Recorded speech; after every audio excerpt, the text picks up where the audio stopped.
Hi again. In this video, we'll cover design space font styles, like regular, bold, italic, which, sure, you probably know well. But design space also has a very cool style called writing. Those familiar styles, like bold and italic, are designed to be cut, meaning the Cricut machine will use a blade to cut the outer line of each character. The writing style, on the other hand, doesn't cut letters, but instead draws them. In other words, using the writing style instructs the Cricut machine to use a pen tool rather than a blade, so your font looks like actual handwriting. It's really amazing. The font I'm using here is Cricut Sans, and the style I've selected is regular. This means that the Cricut machine is set to cut this font. Okay. Let's try italic as the next style.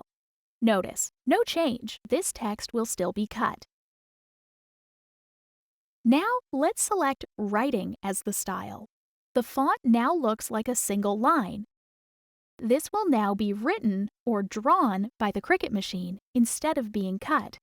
It's worth pointing out now that not all fonts include a writing style. So keep that in mind as you're envisioning your next project and considering which fonts to use. In later videos, we'll talk about how to attach writing to your project design elements so that the Cricut machine writes your sentiment on a tag, card, or envelope, and then cuts it out. So much more to look forward to.